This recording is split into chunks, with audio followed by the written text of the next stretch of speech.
Hello. I'm going to be reading the first part of A Yellow Raft in Blue Water. I'll be reading the first part of it. Here we go. Starting on page 3, chapter 1, in the Rayona section. I sit on the bed at a crooked angle, one foot on the floor, my hip against the tent of Mom's legs, my elbows on the hospital table. My shirt is too short and keeps riding up my tights. My mom earlier spent 20 minutes pulling my long frizzy hair onto the herringbone braid and has tried to give me beauty magazine tips to improve my appearance. Cosmetics to highlight my cheekbones or soften my chin. A blusher that might even my skin tone. It might even my skin tone. I check the color of the wall. 5 minutes till the end of visiting hours. I want to leave, but my mom would hit the ceiling and tell me I'm not polite. We play solitaire on the sliding desk pulled across the foot of the electric bed with the back moved all the way up and a pillow wedged under her knees. Everything Mom wants is within her reach. Her round face is screwed into a mask of concentration. She's like a stumped contestant on Jeopardy with time running out, and her eyes see nothing but the numbers on the cards. She wears her favorite rings, a narrow abalone, an inlaid turquoise, and a jet road runner, and a sand-cast silver turtle.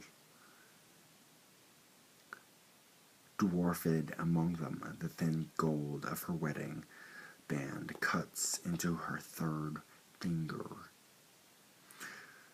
She's on her throne, but her mind is with the game. In the last 2 hours, we have each drink 3... Sorry, let me start that one over. In the last 2 hours, we have each drunk 3 plastic glasses full of warm ginger ale, and Mom has sampled a third of lunch, abandoned as the two other women in the room sleep through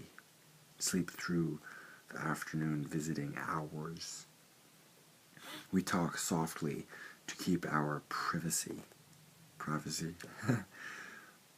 Mom turns each trio of cards and slaps them down clean so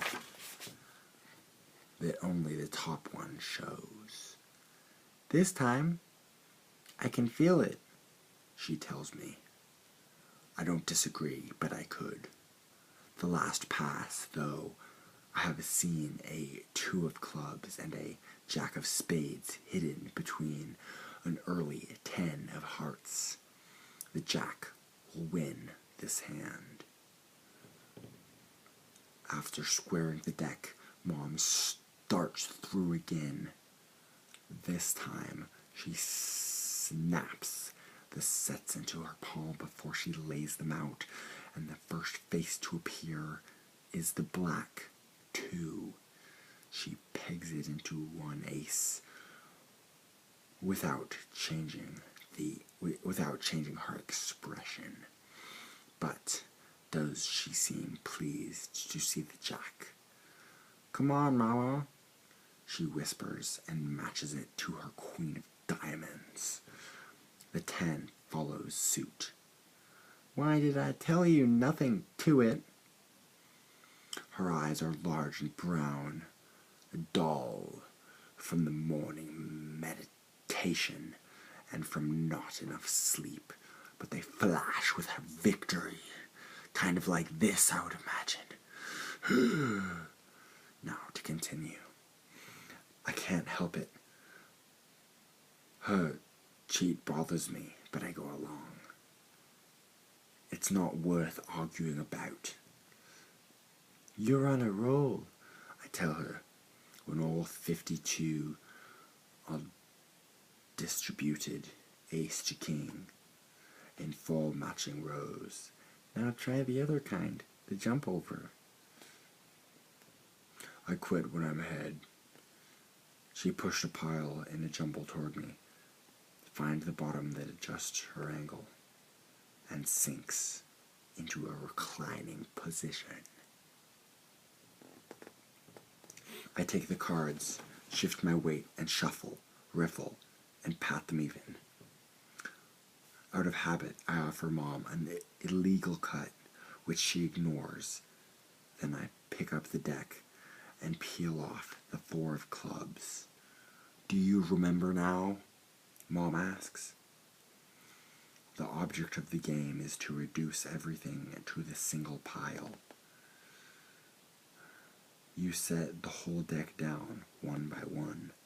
Then, find a match with the card that comes before, either by suit or number. A 6 on a 6, a spade on a spade. You can find its mate next door, or by jumping back 2. No more, no less. I usually end with about 20 short stacks. This time, it's 18. I never win this, I say, rising to leave. You fold too easily. Let me see those cards once. But Mom didn't move. Something's wrong. She seems suddenly smaller, as if she had shrunk in her bed, her elbows relaxing, and she stares to the ceiling. Her hands go limp at her side. It occurs to me for the first time that this hospital visit might be different, that she might really have a disease. I start to reach for the white cord with a button on the end, but Mom snatches it first and puts it under the sheet. She looks over my shoulder and makes like she's trying to smile, but can't quite bring it off. I turn and see my father in the doorway. For a big man, he's quiet, and I'm always surprised when he appears. He's tall and heavy, with skin and shade browner than mine. He has let his afro grow out, and there's rainwater caught in his hair. His mailman uniform is damp, too. His grey wool pants baggy around the knees.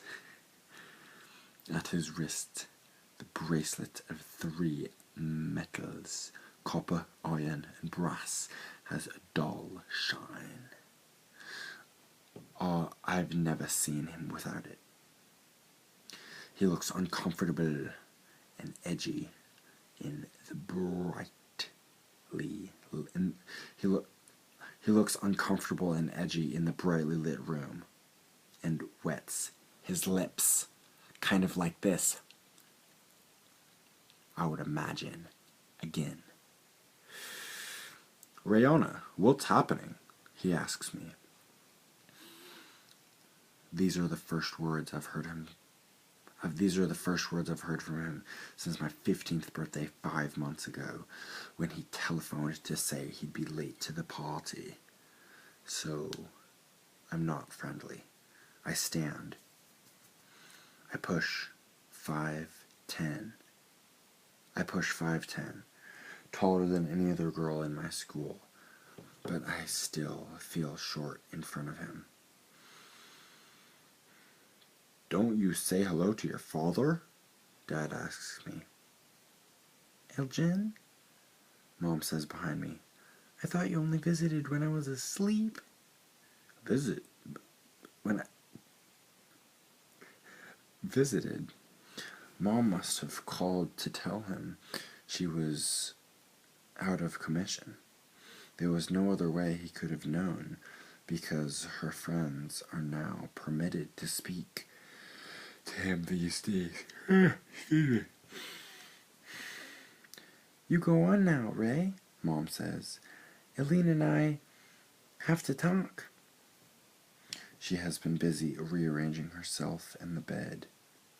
The cards have disappeared and the table is pushed off to the side. She's now lying almost flat, with the sheet tucked under her chin.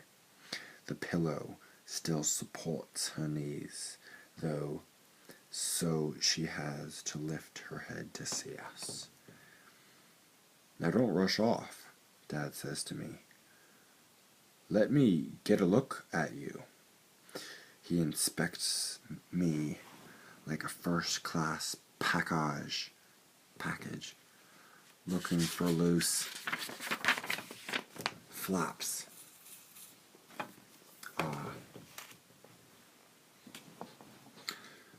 His eyes measure and weigh, take me apart, and put me back together.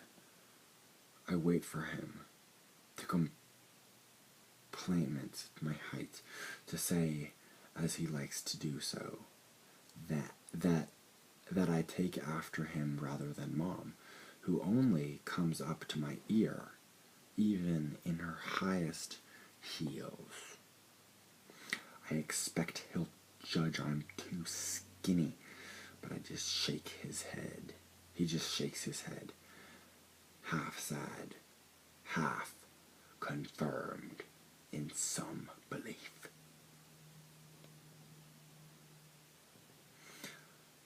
I'll see you tomorrow, baby, Mom says like an order. She's impatient for me to go so she can have Dad to herself. And that makes me curious. I don't know what she sees in him. She has other boyfriends who call when they promise, pay the check at the restaurant, and want to live with us. Ray doesn't have to leave, Christine. She's no fool. Sorry, that should have been the image. Ray doesn't have to leave, Christine. She's no fool. Dad's words run along my backbone and make my shoulders tighten. I'm interested in all options regarding me that don't have to do with my height or weight. I file away that I'm not a fool, according to my father, who hardly knows me, and stay tuned for what he thinks I'll understand. Dad reaches into his pants pocket, takes out Mom's beaded keychain. It jingles from his fingers. I'm returning your car. Mom shakes her head no. Keep it till I'm ready to come home. Come collect me.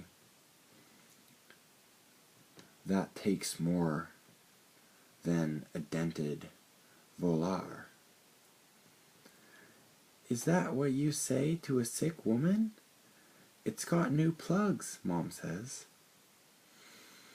It takes more than new plugs, and anyway, you don't look so sick. He's right. She looks disappointed, mad. Her chin juts. She props herself on her elbows, bringing her chest close to her knees. Her eyes are narrow slits buried in the fullness of her flushed cheeks. I would imagine that would look something like this. Look at the chart. Look at the chart. Ask the goddamn doctor. I'm sick enough for him. Dad trucks the keys into my shirt pocket, together with a green parking lot stub. Hold these for your